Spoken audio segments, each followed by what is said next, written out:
오늘은 마태복음 강해 설교 80번째 시간입니다. 오늘은 세베대의 아들 야고보, 세베대의 아들 야고보라는 제목으로 하나님의 말씀을 증거하겠습니다. 벌써 수요 강해 마태복음 강해가 80번째네요. 80번째 강해를 여러분과 함께 하고 있습니다. 매주가 참 즐겁고 행복한 시간이 아닐 수 없습니다. 하나님의 말씀을 알아간다는 것, 그리고 그 말씀 안에 서로 교제한다는 것, 결단하고 서로 한 마음이 돼서 기도하면서 우리의 삶을 열어간다고 하는 것이 참으로 복된 일입니다. 80번의 강의를 함께 해주신 여러분들께 감사의 말씀을 드리고 오늘 말씀을 같이 좀 보겠습니다. 지난 시간에 우리는 예수님께서 그 제자들을 부르시면서 베드로와 안드레를 제일 처음 부르셨고 그 다음에 상황이 어떻게 전개되었는가를 봤습니다. 그 다음 상황, 베드로와 안드레면 형제잖아요. 두 형제를 불렀어요. 그런데 두 형제를 불렀는데 예수님이 그 뒤에 바로 하신 일이 뭐냐면 다른 두 형제를 또 불렀다는 거였죠. 여기서 우리는 이해가 좀 안 된다 그랬어요. 아니, 두 형제 베드로와 안드레를 불렀으면 그들에게 뭔가 좀 일을 시켜보든지 뭔가 일을 맡겨주든지 사명을 맡겨서 그들을 좀 이렇게 활용하신 뒤에 그 다음에 또 불러야 되는 거 아니냐는 거죠. 그리고 어부 2명 불렀으면 그 다음은 뭐 세리를 부르든지 농사꾼을 부르든지 다른 사람을 불러야지. 아니, 어부 형제 불러놓고 그 다음에 거기서 좀 더 가시다가 어부 형제를 또 부른단 말이죠. 이게 무슨 경우냐라고 하는 거예요. 형제들끼리 만나면 서로 경쟁이 된다고 그랬죠. 서로 경쟁이 되고 이건 뭐 누가 더 나은 사람인가 평가하시는 것도 아니고 우리를 불렀으면 쓰셔야지. 우리가 모든 걸 버리고 주님을 따랐는데 왜 또 다른 형제를 부르시는가? 이 부분이 충돌이 일어날 수 있다라고 했어요. 그런데 여기서 주님이 그들을 부르신 이유가 뭐라고 했죠? 바로 두 형제라는 이름에 그 명칭에 의미가 있다라고 말씀드렸습니다. 예수님께서 회복하고자 하시는 하나님의 나라가 이스라엘이 원래 어떤 나라라고 했어요? 바로 12지파로 이루어진 나라다라고 했습니다. 그 12지파는 야곱의 12아들이죠. 12형제들이죠. 그런데 그 12형제들이 12지파가 되었는데 결국 서로 물고 싸우고 뜯다가 남북으로 갈라지고 그 다음에 여러 이방 나라의 강대국들을 의존하다가 결국 북이스라엘은 아수르에게 망하고 남유다는 바벨론에 망하고 말죠. 그러면서 12지파는 뿔뿔이 흩어지고 이제는 그 뿌리를 찾을 수 없는 지경에 이르고 맙니다. 자, 그렇게 흩어져 버린 12형제를 다시 한번 재건하는 예수님의 사역이 누구를 모으는 것이었어요? 12제자를 모으는 것이었죠.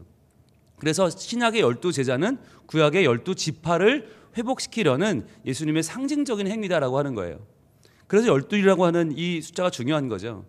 그런데 그 12명의 제자는 각기 다른 출신이고 다른 집안에서 자랐고 다른 일들을 하고 있지만 결국 그들이 누구라는 거예요? 형제라는 거예요. 그래서 예수님은 베드로와 안드레의 형제를 부르시고 더 가시다가 다른 두 형제를 부르시는 거죠. 야고보와 요한이라는 두 형제를 부르신 이유가 뭐냐? 결국 12명의 제자가 다 형제다.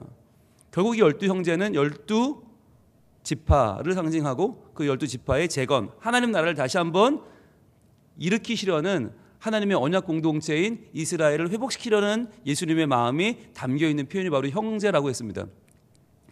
우리가 형제라고 하는 헬라어를 지난주에 배웠죠? 뭐였죠? 형제? 아델포스였습니다. 아델포스. 그런데 아델포스는 복합적인 말이라고 그랬죠. 아는 하나다, 같다란 뜻이고 델포스는 어머니의 자궁이라고 했어요. 그러니까 어머니의 하나의 자궁을 공유하는 이들이 형제인데 그 말은 우리 모두가 하나님 나라의 회복을 소원하고 그것을 이루고자 하시는 하나님이라는 하나의 모태를 가진 하나의 출신, 즉 근본이 같은 사람들이다 라고 하는 말이 형제라고 하는 말이라고 했습니다. 그래서 신앙생활을 해나가는 우리들도 오늘날에 예수님의 제자이면서 오늘날에 우리 모두는 형제인 것이죠. 그래서 이제 신앙생활을 하는 우리의 자세가 좀 달라져야 된다. 나와 하나님과의 관계만 열심히 건강하게 만들어서는 부족하다고 그랬어요. 그것만 가지고는 유교나 불교가 하는 것과 크게 다르지 않습니다.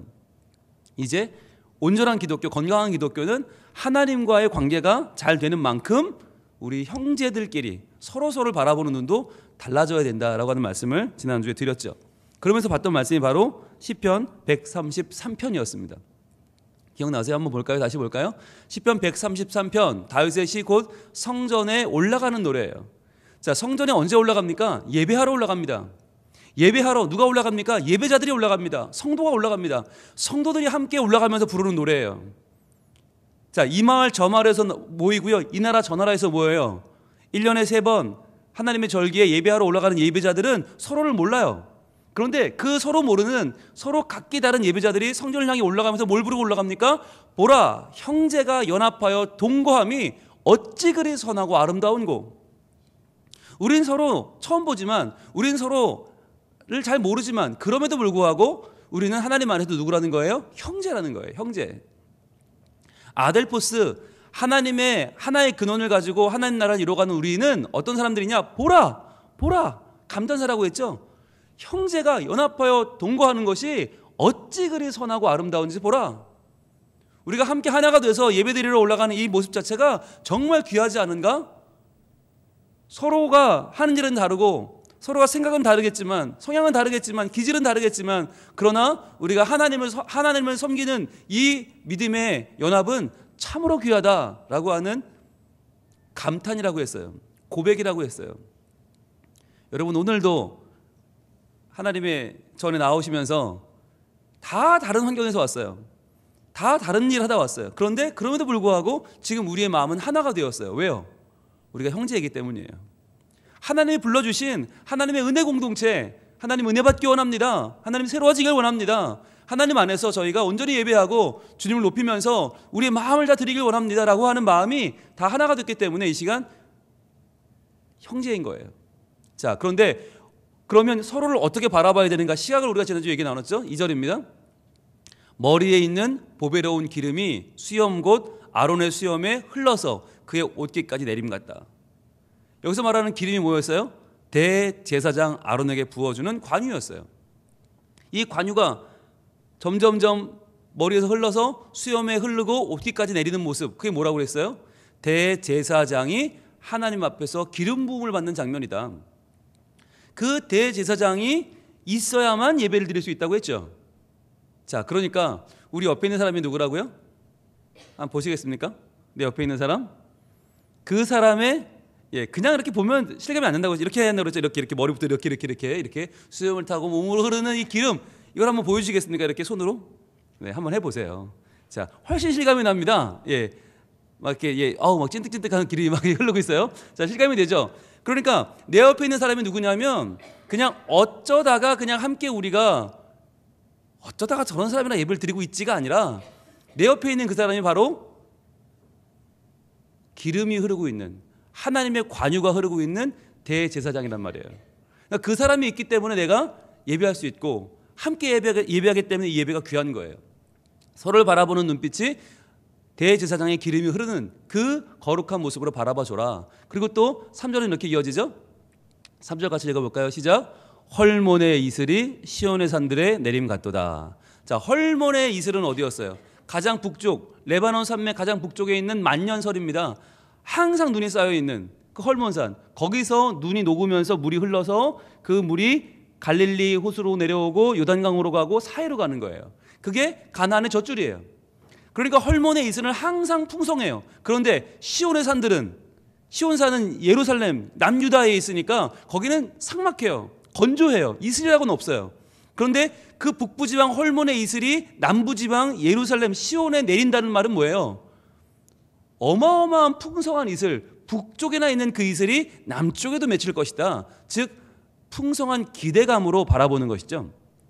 그래서 우리가 서로를 바라볼 때 평상시에는 아이고 저 유대의 저 강팍하고 저 메마른 저 얼굴 이렇게 봤는데, 이젠 그게 아니라 헐몬의 풍성한 이슬, 헐몬의 그 밤마다 잔뜩 맺혀서 아침이면 그냥 주렁주렁 맺히는 그 이슬이 잔뜩 우리에게 있는 그 은혜로운 모습으로 서로 봐주라는 거예요. 기대감을 가지고 보라는 거예요. 내 옆에 있는 사람이 그냥 이렇게 살다가 말 사람이 아니라 하나님의 은혜로 충만해져서 하나님의 놀라운 일을 이룰 사람이다라고 하는 것을 알아주라는 거죠. 자, 그래서 마지막 하반절입니다. 거기서 여호와께서 복을 명령하셨나니 곧 영생이로다. 거기서가 어디예요? 거기. 형제가 연합하여 동거하는 거기. 즉 함께 마음을 모으는 거기죠. 우리가 서로 하나님 안에서 함께 예배하면서 마음을 모아서 다 하나가 되는 그 자리에서 여호와께서 복을 주시는 게 아니라 어떻게 한다고요? 명령한다고요. 이 복은 안 받을 수가 없는 거예요. 이 복은 피할 수가 없는 거예요. 하나님이 복을 명령하신다. 여러분, 얼마나 이 명령이 정확한 표현입니까?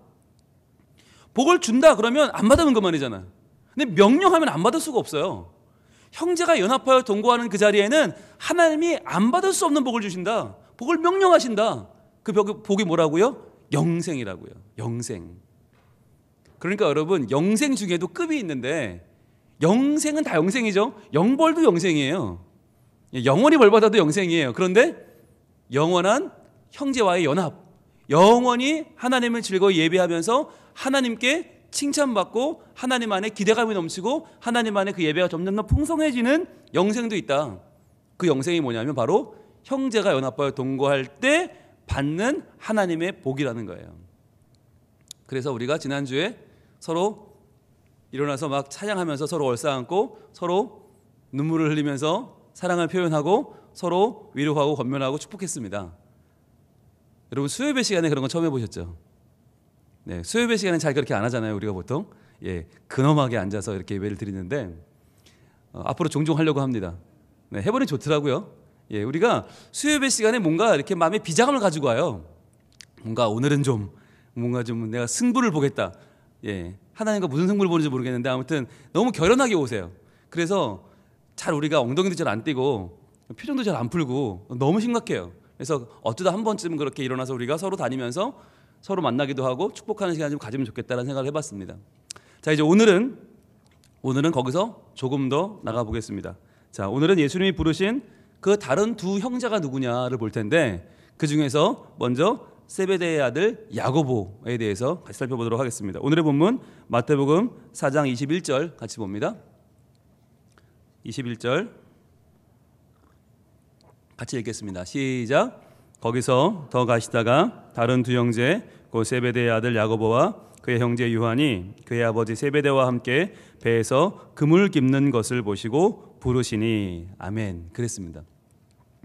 예수님께서 가장 먼저 베드로와 안드레를 부르시고 거기서 더 가시다가 다른 두 형제를 부르시죠. 그들이 바로 야고보와 요한이었습니다. 야고보와 요한. 자, 이들의 이름에는 뜻이 있는데 그 중에 먼저 오늘 보는 야고보. 이 야고보의 이름이 뜻이 뭘까요? 먼저 이 이름이 누구에서 따왔을까요? 야고보. 비슷한 이름이 있죠? 바로 구약의 야곱에서 따온 이름이에요. 야곱. 야곱이라는 이름 뜻은 뭐죠? 발꿈치를 잡았다는 뜻이죠. 발꿈치를 잡았다고 하는 말은 바꿔 말하면 탈취자라는 뜻이기도 해요. 자리를 빼앗는다는 뜻도 되고 또 한편으로는 발꿈치를 잡았단 말은 따라간다는 말이니까 추종자라는 말도 돼요. 아무튼 굉장히 열정적인 인간이죠. 여러분, 야곱을 유대인들은 제일 좋아합니다. 유대인들이 가장 사랑하는 인물상이 바로 야곱이에요. 아니, 유대인들은 어디까지나 아브라함과 다윗을 추종하지 않습니까? 맞죠? 아브라함과 다윗을 굉장히 존경하고 존중하죠. 그런데 아브라함의 신앙을 도저히 우린 따라갈 수 없다. 다윗의 믿음 도저히 따라갈 수가 없다. 유대인들은 거기서 포기를 합니다. 아예 질려버립니다. 그러니까 아브라함이 모리아산에서 자기 아들 이삭을 번제로 드리려는 그 믿음, 그럼 사람이 어떻게 해? 절대 못해. 그건 못 따라가는 경지로 쳐요. 그리고 다윗이 하나님 마음에 합한 자, 언감생심 우리가 어떻게 그걸 따라해? 그러니까 두 가지는 포기. 이건 거의 예수님과 동급이에요. 그래서 예수님을 소개할 때 뭐라고 소개해요? 마태복음 1장 1절에서 아브라함과 다윗의 자손 예수 그리스도의 세계라. 이 말은 뭐냐면 유대인 니들은 못 따라가는 분이니까 쳐다도 보지 마라는 뜻이에요. 아브라함과 다윗의 자손 예수 그리스도의 세계라. 그러니까 아브라함과 다윗은 좋아는 하고 존경하지만 사랑하진 않아요. 나랑 동일시하진 않아요. 그럼 가장 좋아하고 가장 동일시하는 인물이 누구냐? 바로 야곱이라는 거죠. 야곱은 어떤 인물입니까? 야곱은 굉장히 치사하죠. 네, 치사하고 비열하고 현실적이고 인간적이고 나쁜 짓도 많이 하고 그리고 고생도 많이 합니다. 오래 살지만 험악한 인생을 살았죠. 그러니까 그 야곱의 인생을 유대인들은 우리 같다, 나도 그와 같다고 봐요. 그런데 야곱은 그런데도 불구하고 하나님의 은혜를 얻죠. 그리고 야곱에게서 나온 12 아들이 12지파가 되죠. 그러니까 야곱은 참 인간적인 사람인데 불구하고 그가 하나님께 복을 받고자 하는 열정을 가지고 살았을 때 하나님은 그를 버리지 않았죠. 그에게 새로운 이름을 줬죠. 그게 뭐예요? 이스라엘이죠. 이스라엘. 이스라엘이라는 이름은 하나님과 겨루어 이겼다는 뜻이에요. 사람이 어떻게 하나님과 겨루어 이깁니까? 이 말은 뭐라고 그랬어요? 하나님이 져주셨다라는 뜻이라고 그랬죠. 져주셨다. 누구한테 져줍니까 우리가? 누구한테 우리 져줘요? 센 사람한테는 지는 거고요. 그건 져주는 게 아니고요. 지는 거 말고 져주는 건 누구한테 줍니까? 예, 사랑하는 자에게 져주죠. 네. 그러니까 하나님이 져줬다라고 하는 말은 그만큼 야곱을 사랑했다는 말이에요. 그러니까 이스라엘이라는 이름은 뭐냐? 하나님이 사랑하는 사람이라는 뜻이죠. 결국은. 그래서 그 이스라엘을 유대인들이 나라의 이름으로 만들었잖아요. 나라의 이름을 이스라엘이라고 했잖아요. 그 정도로 사랑해요. 그 야곱의 이름을 오늘 세베대라고 하는 아버지는 자기 아들 이름, 첫 아들의 이름으로 야고보를 지었습니다. 그건 뭘 나타내는 걸까요? 이 아들이 어떻게 살길 바라는 걸까요? 네, 훌륭하게 되길 바라는 마음이죠. 이 잃어버린 하나님 나라, 이스라엘 나라를 다시 한번 세워주기를 바라는 마음으로 그 아버지는 이름을 지었을 겁니다. 그런데 그 야고보, 이스라엘 사람들이 가장 사랑하는 야고보, 그리고 그 나라의 이제 이름까지, 국호까지 할 정도의 사랑하는 그 이름 이스라엘, 다른 이름의 야고보를 예수님은 그를 지금 제자로 부르고 계십니다. 그것은 또한 하나의 상징이죠. 예수님도 야고보를 통해서 야곱을, 이스라엘을 다시 한번 재건하시려는 하나님의 뜻, 하나님의 계획을 가지고 그를 부르신 거죠. 자, 그런데 그냥 야고보가 아니라 세베대의 아들 야고보죠. 세베대의 아들 야고보. 왜 그렇습니까? 왜 야고보 옆에는 세베대의 아들이 붙죠? 예수님의 제자 중에는 야고보가 두 명이 있어요. 그러니까 알페오의 아들이 있고 세베대의 아들이 있어요. 그냥 야고보 그러면 둘이 똑같으니까 구별이 안 되거든요. 그래서 아버지의 이름을 붙여서 세베대의 아들, 알페오의 아들이라고 부르기도 하는데 또 한 가지 의미가 있습니다. 그건 뭐냐? 우리는 그냥 불러도 되지만 아버지의 이름을 붙이면서 뭘 강조합니까? 그 집안을 강조하는 거죠. 그러니까 집안에 뭔가가 의미 있는 집안, 조금 이렇게 뼈대에 있는 가문을 이야기할 때 아버지를 언급을 합니다. 그래서 세베대의 아들 야고보라고 할 때는 뭘 강조하는 거냐면 야고보가 아니라 세베대를 강조하는 거죠. 세베대의 아들인 야고보야. 어이구 그래? 야, 그냥 야고보인 줄 알았더니 세베대의 아들이었어? 라고 하면 사람들이 보는 눈이 달라진다는 얘기예요. 왜냐하면 세베대는 그 갈릴리 지역에서 이름 있는 유지 집안이었기 때문이죠. 자, 오늘 본문을 다른 본문에서 기록할 때 마가복음 1장에서도 기록하고 있는데 그 마가복음 1장에서 예수님이 부르실 때 따라가는 야고보와 요한의 모습을 이렇게 그리고 있습니다. 마가복음 1장 20절입니다. 마가복음 1장 20절. 자, 뭐라고 성경은 기록하고 있나? 자, 같이 봅니다. 읽습니다. 시작. 그 아버지 세베대를 품꾼들과 함께 배에 버려두고 예수를 따라가니라 그랬어요.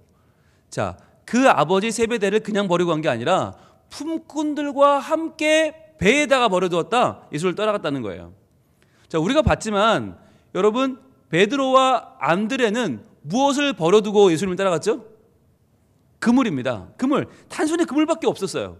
그러니까 그들이 소유한 건 그물밖에 없었어요. 아마 탔던 배도 남의 배인 것 같아요. 그러니까 배도 빌린 배고 뭐 품고는 상상도 못하고 그냥 그물 간신히 들고 있던 그물을 버리고 따라갔는데 이 야고보와 요한은 그물 정도가 아니라 배도 있었고 또 아버지도 계셨고 아버지를 돕는 품꾼들이 있었다는 거예요. 그러니까 사람을 사서 고기를 낚는 기업형 어부였던 거예요. 완전히 다른 집안이었다는 거죠. 여러분 보면 베드로는 굉장히 심플 라이프입니다. 그물만 버리면 돼요. 그런데 야고보는 굉장히 약간 복잡 라이프예요. 아버지와의 관계도 생각해야 되고 또 품꾼들의 생각. 여러분 게다가 아버지가 있고 배가 있고 품꾼들이 있어요. 그런데 장자면 어떤 역할이에요? 그거 다 내 거잖아요. 잠자코만 있으면 사고만 안 치면 다 내 거예요. 그런데 야고보는 그 모든 것을 버리고 주님을 따라 나섰다는 거예요. 그러려면 베드로가 그물 하나 버리고 나간 거랑 상대가 다르죠. 생각이 더 복잡해져야 되는 거예요. 더 많은 생각을 해야 되는 거죠. 그는 참으로 베드로와는 다른 사람이었다. 베드로는요, 게다가 어떤 사람이었나? 부모님에 대한 언급이 나오지 않는데 그는 장모가 언급이 되죠. 장모님. 그러니까 예수님 베드로를 만나기 전에 베드로의 장모를 먼저 치유해 줍니다. 그러니까 베드로는 결혼도 이미 했고요. 장모의 병을 돌볼 정도로 아주 적극적인 사위죠. 그러니까 독립적인 인물이면서 도리어 처가를 챙기는 사람이에요. 그런데 야고보는 아직 결혼했다는 말도 없고 아버지에게 그 그늘에서 그냥 아버지가 하시는 일을 도우며 살고 있는 거죠. 연약하고 미약한 모습이죠. 자, 그렇게 따지고 본다면 이 베드로와 야고보는 상당히 다른 부류의 사람이라고 볼 수 있어요. 계급도 다르고 살아온 환경도 다르고 생각하는 것도 다른 거죠. 자, 이쯤 되면 우리는 뭘 하게 되냐면 자연스럽게 둘을 비교하게 됩니다. 그러면서 누가 더 예수님의 제자로서 적합한가라고 하는 것을 생각해 보게 됩니다. 그런데 예수님 어떻게 하시죠? 똑같이 부르십니다. 똑같이 아주 단순한 사람 베드로도 부르시고 아주 복잡한 사람 야고보도 부르시는 거예요. 아무런 차별이 없어요. 똑같이 부르십니다. 자, 그런데 그냥 부르시는 정도가 아니라 그렇게 전혀 다른 베드로와 야고보 그리고 야고보의 형제 요한을 묶어서 예수님이 세트로 데리고 다닙니다.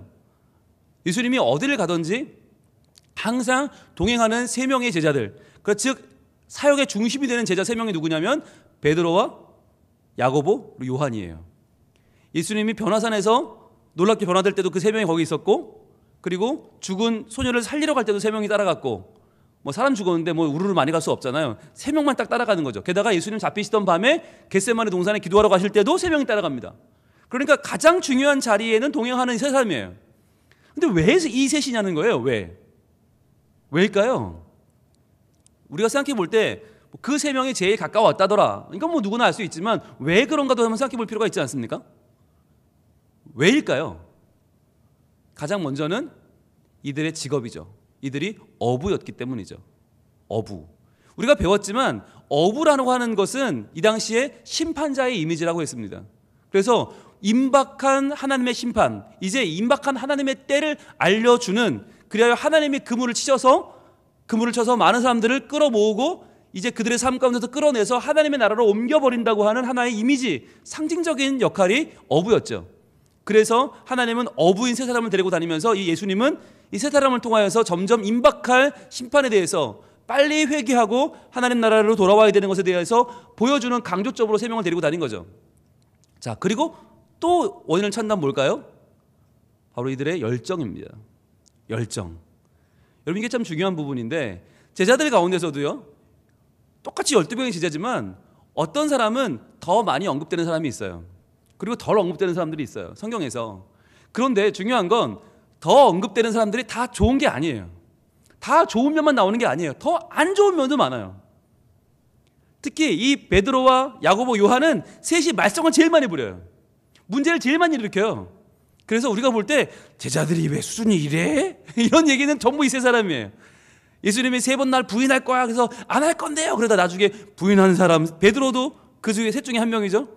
그리고 예수님이 기껏 나 이제 예루살렘 가서 나 이제 십자가에 달리고 죽을 거고 막 고난받을 거고 하고 있는데 그때 옆에서 예수님, 우리를 예수님의 양옆에 앉혀주세요. 우리를 좌회전과 의정으로 우리를 앉혀주세요 했던 그 철없는 두 사람이 바로 야고보와 요한이에요. 그러니까 우리가 볼 때 얘네 지금 뭐 하는 애들이야 하는 그 세 명이 누구냐? 바로 예수님 최측근이에요. 이해가 되세요? 예수님은 왜 이렇게 모자란 사람들을, 왜 이렇게 이해가 안 되는 말썽을 부리고 문제를 일으키는 사람들 옆에 두시는 걸까요? 열정적인 사람들이 문제도 일으킵니다. 보면 여러분, 아무 일도 안 하는 게 잘하는 게 아니에요. 우리는 가만히 있으면 중간이나 가지. 이게 우리나라식의 사고예요. 가만히 있으면 중간이나 간다. 그러다가 여러분 중간 간 사람 있어요? 가만히 있다가 다 밀려났어요. 가만히 있으면 안 돼요. 여러분, 하나님을 믿는다는 말 자체가 뭡니까? 붙드는 거예요. 하나님을 간절히 붙잡고 부르짖으면 따라 나가는 겁니다. 오늘 우리가 새벽 기도 시간에 하루 한 장 시편을 보면서 여러분, 시편에 그냥 시작할 때 여호와여 한번 부르고 끝나는 게 아니에요. 오늘 보니까 6번이나 부르더라고요. 여호와여, 여호와여, 여호와여, 여호와여, 여호와여 계속 불러요. 왜 부르는 겁니까? 한 번 부르면 되지. 한 번 부르면 예수님, 하나님 알아들으시는데 왜 중간에 계속 불러요? 내 마음이 계속 엉뚱한 데로 가는 거예요. 여호와여 불렀지만 계속 걱정하고 염려하고 근심하고 딴 데로 가니까 다시 끌어다 붙여서 여호와여 다시 하나님 붙잡고, 또 내 마음이 또 갈라지고 내 엉뚱한 데로 가다 보면 또 다시 와서 여호와여 붙잡고. 이게 열정이에요. 부르짖어 기도하는 열정이에요. 우리가 하나님 믿는 건 그냥 온유한 것이고 그건 조용히 믿어야 되는 거고 그 얌전히 믿어야 되는 거고 아니 그렇지 않아요. 하나님 믿는 건 열정이 필요합니다. 베드로 열정의 사람이었습니다. 야고보, 요한 정말 열정이 차고 넘쳤어요. 그 열정을 하나님은 귀하게 보신 거예요. 때로는 실수도 하죠. 때로는 오버도 하죠. 때로는 정말 말도 안 되는 소리도 해요. 그런데 그렇다 할지라도 하려고 하다가 실수하는 거에 대해서는 뭐라고 안 하세요. 열심히 하려고 하다가 실패할 수 있고요. 열심히 하려는데 한계에 부딪힐 수 있죠. 사람인데 그걸 뭐라고 하지 않으신단 말이죠. 그러니까 우리가 왜 예수님이 이 세 명을 가까이에 두셨는지를 고민해 볼 필요가 있다. 말썽 부리고 막 맨날 이 세 사람 때문에 성경 읽으면서 우리가 제자들에게 실망하지만 그러나 도리어 제자들에게 경탄하는 부분도 어디냐면 이 세 사람이에요. 우리가 하나님께 나와 예수를 믿을 때 어떻게 믿을 거냐? 성경대로 믿어야 되거든요. 근데 성경대로라는 게 뭐냐? 예수님께서 쓰시는 사람들이 누구인가를 봐야 한다는 거죠. 자, 그래서 예수님께서는요, 이 세 명, 가장 가까이 있는 세 명, 말썽도 부리고 정말 좋은 일도 많이 한 세 명에게 특별한 상급을 주십니다. 그 특별한 상급이 뭐냐? 바로 마가복음 3장 16절과 17절입니다. 마가복음 16장 3장 16절 17절 보면 여기에는 예수님의 제자들 12명의 명단이 나와요. 명단이 나오는데 특별하게 베드로와 야고보, 요한에게만 남들과 다른 걸 줘요. 특별한 상급을 줘요. 그게 뭐냐? 마가복음 3장 16절 같이 읽습니다. 시작. 이 12를 세우셨으니 시몬에게는 베드로란 이름을 더 하셨고. 자, 12명 중에 다 준 게 아니에요. 일단 시몬에게는 베드로라고 하는 이름을 더 하셨어요. 자, 시몬이 성질도 급하고 다혈질이고 뭐 막 말고 귀 잘라버리고 폭력적인 길도 좀 있잖아요. 게다가 예수님 부인하고 막 진짜 어떻게 보면 제일 문제 많아요. 그런데 그에게 베드로라는 이름을 더해 주세요. 그래도 네가 참 남자답고 단단하다, 든든하다, 반석 같다. 넌 반석처럼 될 거야 라고 하는 이름을 더해 주시는 거죠. 그리고 17절로 다음 절로 갑니다. 그 다음 절로 가면 또 세베대의 아들 야고보와 야고보의 형제 요한이니 이 둘에게는 보아너게 곧 우레의 아들이라는 이름을 더 하셨으며. 딱 요 세 명이에요. 다른 사람에게는 별명이 없어요. 그냥 누구다 이름만 나와요. 이제 가룟 유다 정도만 예수를 팔았다 이 정도만 나오는 거지 그건 별명이 아니죠. 그게 운명이죠. 그런데 그 정도로 끝나지 예수님이 기존 이름에 별명을 더하는 사람은 이 셋밖에 없어요. 뭐냐면 관심이 간다는 뜻이에요. 관심이 가고 뭔가 열심히 주를 믿으려고 하고 따라오려고 하고 뭔가 열심히 하려는 모습이 주님 보시기에 이쁜 거예요. 여러분, 성경에서 이름이라고 하는 것은 존재입니다. 그래서 이름을 바꾼다라고 하는 건 존재를 바꾸는 거예요. 운명이 바뀌는 일이에요.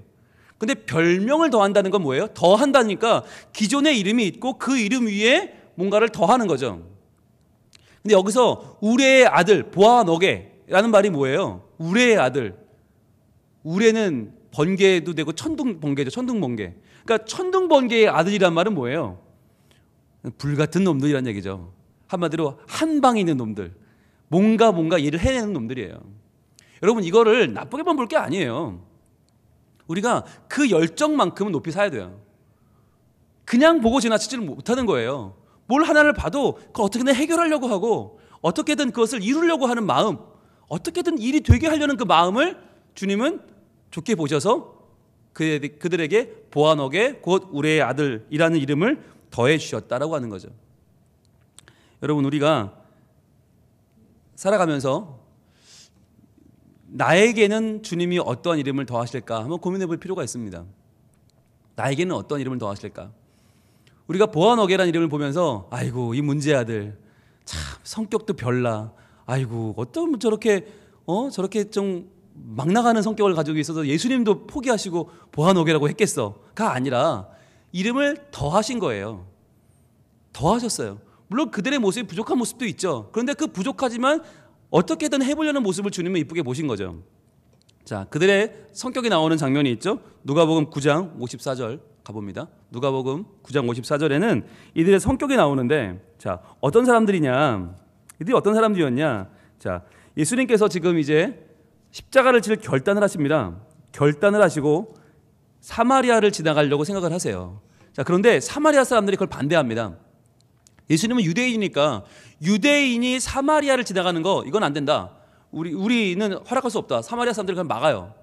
자, 아마도 예수님이 지금 그 바리새인들과 서기관들 제사장들하고 지금 부딪히고 있으니까 그 불똥이 튈까봐, 고래 싸움에 새우등 터질까봐 아마 그 마음도 있었을 것 같아요. 그래서 막았을 수도 있고 지역 감정 때문에 막았을 수도 있습니다.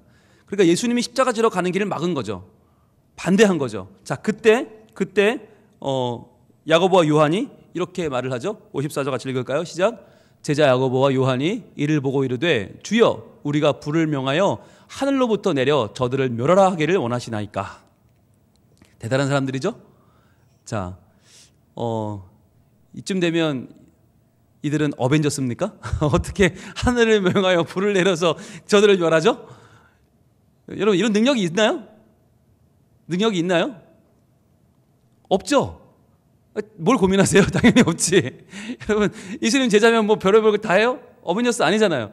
여러분, 성경에서 불이 나와요. 나오긴 나와요. 불이 사람을 사르는 장면이 나와요. 근데 다 무슨 불이에요? 하나님의 불이에요. 하나님께서 친히 불을 내리셔서 불 사르는 경우는 있지만, 사람이 하나님을 향해서 하늘을 명해서 불을 내려서 그냥 다 불태워, 이런 건 말이 안 돼요. 그러니까 할 수 없는 일이에요. 그런데 지금 할 수 없는 일을 뭐라고 해요? 주여 우리가 불을 명하여 하늘로부터 내려 저들을 멸하라 하기를 원하시나이까. 이 말은 뭡니까?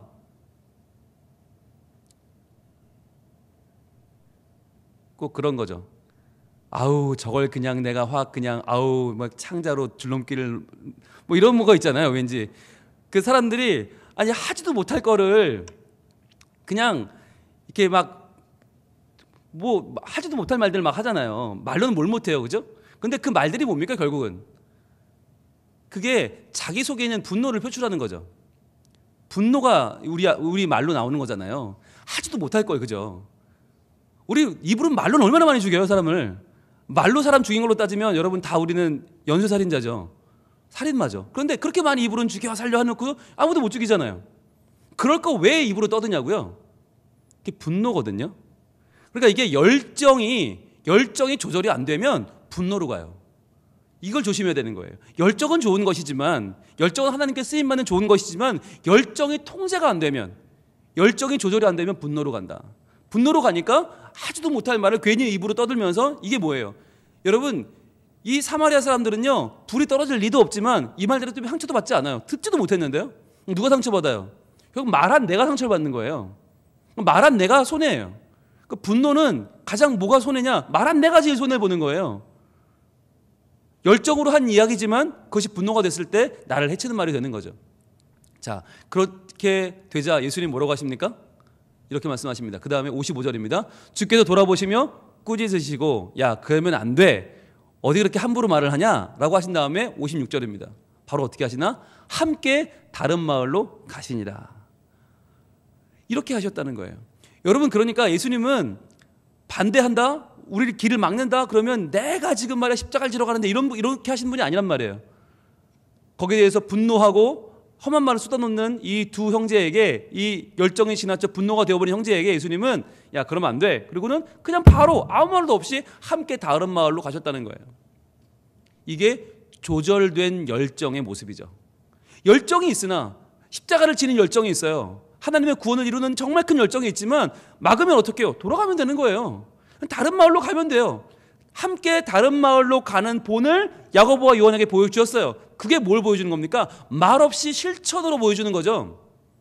야, 너희들이 열정으로 뭘 하려고 할 때 길이 막힐 수 있거든. 막히면 불로 저것들을 불태우느니 싸잡아 어떻게 한다는 운동, 이게 중요한 게 아니라 돌아가면 돼. 다른 방법이 있어. 왜 꼭 그러러 가려고 하니? 돌아가면 되라고 예수님은 그들에게 몸으로 알려주시는 거죠. 이렇게 하면 된다고. 자, 여러분, 이것을 야고보와 요한이 보고 배웠습니다. 어떻게 됐을까요? 보고 배운 이들은 어떻게 살았을까요? 이들의 다음 이야기, 야곱의 다음 이야기가 바로 사도행전 12장 1절에 있어요. 사도행전 12장 1절은 어떻게 시작되냐면 그 당시의 분위기가 어떠냐, 이제 유대인들에게만 퍼지던 믿음이 이방인들에게까지 지금 나가는 시대가 된 거예요. 이방인들에게까지 지금 퍼져나가는 이 복음을 감당할 수 없게 된 거예요. 이달리아대라고 하는 이탈리아의 그 백부장 고넬료가 베드로를 통해서 예수를 믿게 되고, 그리고 유대인이었던 사울이 다메섹 도상에서 회개하고 개종해서 사도 바울이 되고요. 그리고는 점점 많은 사람들이 예수를 믿게 되고, 이제는 예루살렘뿐만 아니라 안디옥에도 교회가 생겨요. 그래서 예루살렘에서 안디옥으로 바나바라는 선교사를 파송해서 목회를 하게 할 정도였어요. 그러니까 이제는 점점 퍼져나가는 이 신앙을 걷잡을 수 없는 이때가 되자 헤롯 왕은 이 불을 끄기 위해서 한 가지 방법을 선택합니다. 그것이 사도행전 12장 1절입니다. 같이 읽습니다. 시작. 그때에 헤롯 왕이 손을 들어 교회 중에서 몇 사람을 해하려 하여. 자, 안 되겠다. 누군가는 죽여야겠다. 피를 흘려야겠다. 이제는 피를 봐야 이것들이 안 보이지 않겠구나. 교회를 박해하여 교회의 불을 끄려고, 이제 점점 이방인으로 퍼져나가는 이 예루살렘의 불을 끄려고 결심하고 제일 먼저 칼을 들어 한 일이 뭐냐? 2절입니다. 요한의 형제 야고보를 칼로 죽이니. 요한의 형제 야고보, 가장 먼저 부름받은 제자 중에 한 사람, 그리고 가장 예수님의 측근에 있었던 3인방 중에 한 사람이었던 야고보를 칼로 죽입니다. 여러분, 그런데요, 왜 야고보였을까요? 이 불, 이 넘치게 타오르는 이 정말 이 순수한 열정을, 이 믿음을 끄기 위해서 베드로보다, 그 힘차게 앞서서 뛰는 베드로보다 더 먼저 처리해야만 했던 사람이 있다는 거예요. 그 당시에 가장 많은 글을 써서 가장 많은 글로 사람들을 변화시키던 요한, 그 요한보다 더 빨리 없애버리지 않으면 안 되는 사람이 있었단 말이에요. 그게 누구냐? 바로 야고보였어요. 왜냐? 그 야고보는 예수님께서 사마리아 사람들을 감정적으로 대하지 않고 피하여 돌아가시는 모습, 그러면서도 또 하나님 뜻을 이루는 그 모습을 보면서 그 뒤로 자신의 열정을 조절하는 사람이 되었던 것이죠. 그래서 그 뒤로는 자기의 열정을 하나님 나라를 세워가는데 전적으로 드리고 헌신했던 것이죠.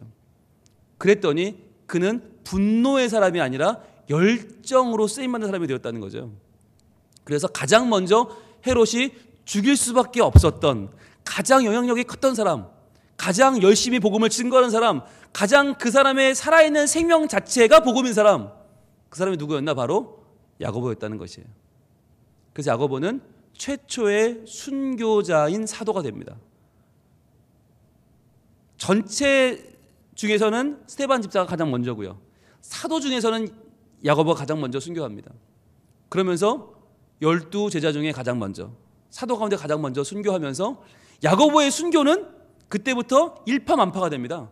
그때부터는 헤롯은 이 불을 끌려고 야고보를 죽였지만, 그러나 더 큰 불처럼 일어나게 되죠. 그래서 3절로 갑니다. 유대인들이 이 일을 기뻐하는 것을 보고 베드로도 잡으려 할새 때는 무교절 기간이라. 자, 이러면서 야고보를 잡고 그 다음에 타겟이 누구였냐? 베드로였다는 거죠. 근데 그 베드로를 잡아가잖아요. 잡아갔는데 어떻게 해요? 간밤에 천사가 그 베드로를 탈출시킵니다. 그러면서 베드로가 나와서 하나님의 살아계심을 증거하면서 점점 복음이 전 세계로 퍼져나가는 기점이 되죠. 여러분, 야고보는요, 열정으로 충만한 사람이었는데 그 열정이 하나님 안에 조절되고 하나님 안에 통제된 열정이 되자 그는 하나님의 나라를 정말 많은 사람들의 마음속에 살아나게 하는 위대한 사람으로 쓰임을 받았다는 것이에요. 저희들도 오늘 이런 기도를 할 수 있길 원합니다. 여러분, 우리가 열정 없는 사람이 없거든요. 열정 없는 사람이 없어요. 그런데 어떤 때는 정말 그 열정을 누르고 살아요. 어떤 때는 그 열정을 나는 표현하기 좀 어렵지만, 그러나 남들이 알아주지 않는다고 또 서운해하며 살아요. 우리 마음은 다 그래요. 그런데 그 열정을 오늘 주님께 드리길 원합니다. 주님, 나의 이 뜨거운 마음을, 또는 나의 이 정돈되어 있는 이 열정을, 때로는 하나님 분노까지 치밀어 오르는 이 열정을 하나님, 오늘 이 시간에 하나님 나라를 위해 쓰임받는 그 열정이 되기를 소망합니다. 주님, 저를 받아주시고 주님, 저의 이 마음을, 하나님, 이 뜨거운 마음을 주님께서 이 시간에 거룩하게 바꿔주셔서 야고보처럼 하나님 나라를 위하여 쓰임받는 열정이 되게 하시고, 하나님, 제가 정말 열심히 믿어서 이 땅에 하나님 나라를 이루는데 쓰임받는 하나님의 자녀가 되게 해 주옵소서. 이 열정으로 자녀를 기르게 하시고, 다음 세대를 부지런히 보살피게 하시고, 이 열정으로 부모를 모시게 하시고, 이 열정으로 신앙생활을 하고 직장생활을 해서 내가 가는 곳 어디든지 하나님 나라를 이뤄가는, 주님의 이름을 높이는 하나님의 사람으로 쓰임받게 하여 주시옵소서. 이 시간 우리가 기도하는 마음으로 이 찬양을 드리기 원합니다. 내 마음에 주를 향한 사랑이. 함께 찬양합니다. 내 마음에 주를 향한 사랑이 나의 말에 주가 주신 진리로 나의 눈에 주의 눈물 채워주소서.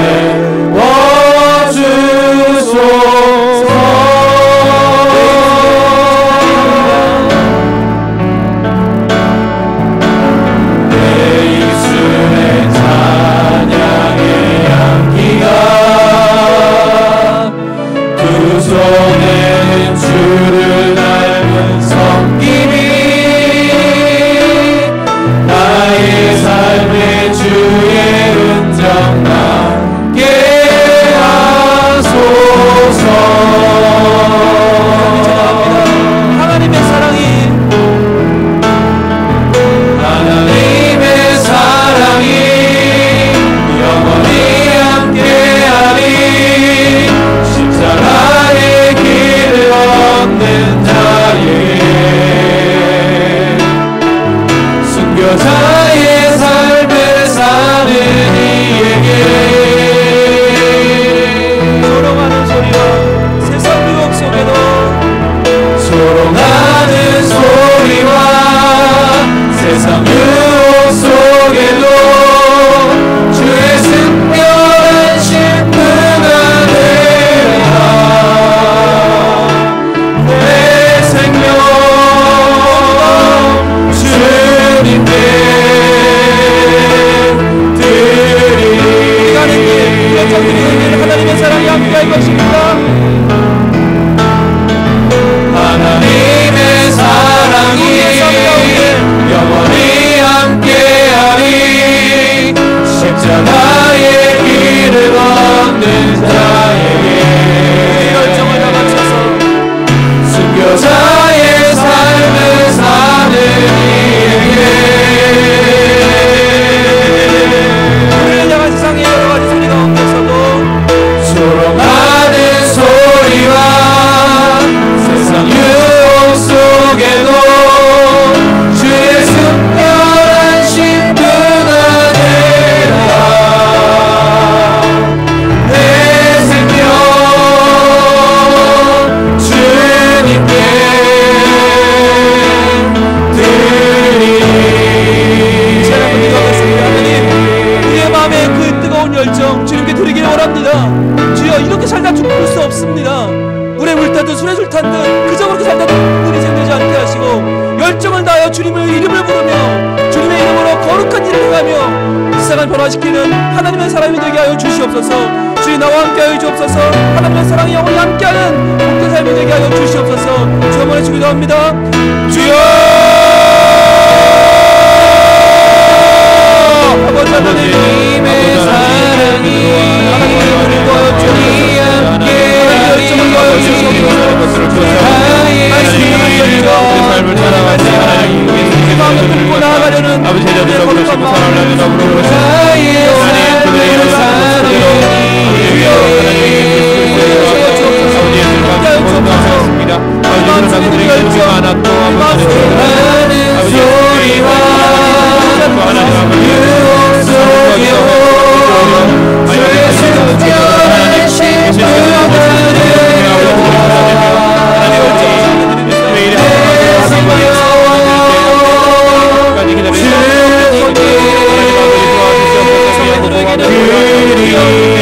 아버지 열정으로 말미암아 하나님의 이름을 위하여 아버지 많은 노력을 하고 열정의 사랑을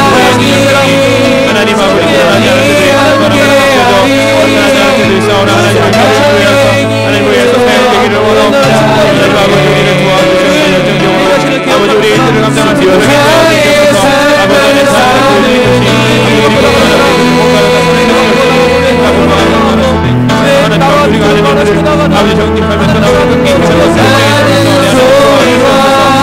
받는 열정은 아버지 저에게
우리를 하나님 안에 한 형제 된 제자들로 부르시는 주님을 찬양합니다.